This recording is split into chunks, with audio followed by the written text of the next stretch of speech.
continues, not just for days, but for weeks, months, years. You cannot get rid of it. And the other continual feeling is the constant cold. Terrible cold. Sometimes I felt as if my blood circulation was slowing down.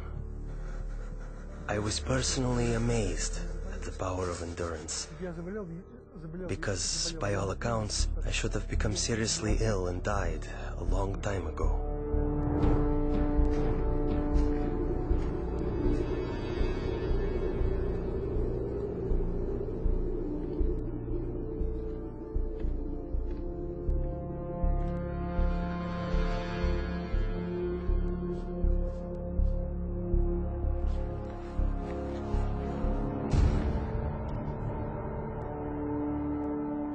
One night, I was thrown into a cell with a broken window.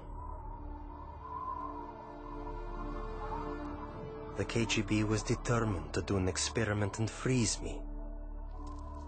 Later they would say he broke the window in his cell and died of cold. I felt despair. I thought to myself, has God really left me? Am I really forgotten and neglected? Have my years of suffering been in vain? And in my despair, I began to pray.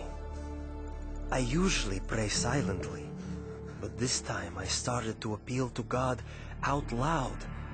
God, have you left me?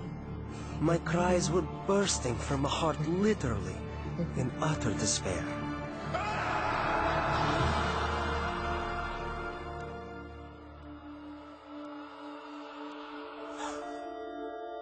One night I had a dream. In my dream, I was told to pray for Alexander. I had no idea who Alexander was. But I told my church, and we began to pray for him.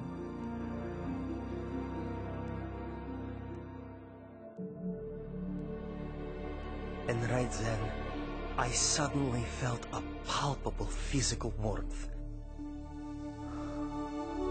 Not the kind that comes from a heater, but like when a mother draws her freezing child to her breast and warms him with her tearful breath of compassion. It was a very living, human warmth. It penetrates you as if piercing you to the heart. And inside your heart, a spring opens up, out of which flows peace. A wonderful, magnificent, soothing peace.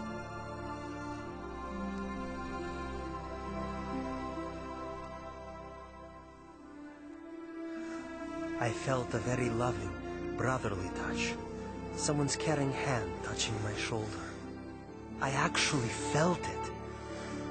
And this gesture represented the words, "You are not alone. You are not abandoned. We are with you.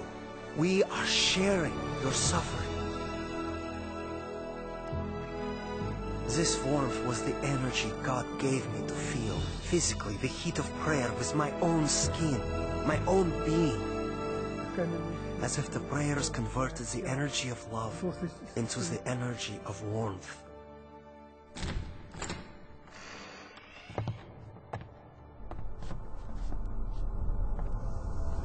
In the morning, it was a shock to my executioners. They couldn't understand. I wasn't simply alive, but my temperature was the same as that of a normal person. I heard the doctor explaining to my executioners in the corridor, "This is impossible. We can't explain it." About 6 months later, we received a letter from Open Doors to pray for Alexander. And we finally found out who this Alexander was.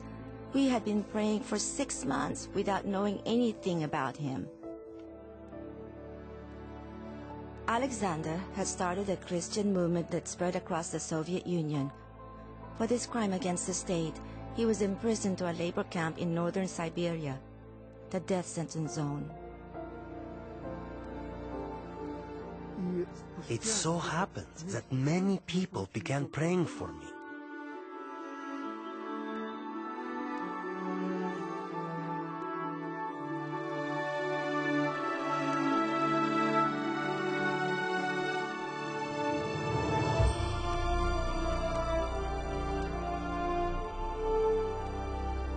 And that was exactly when they released me.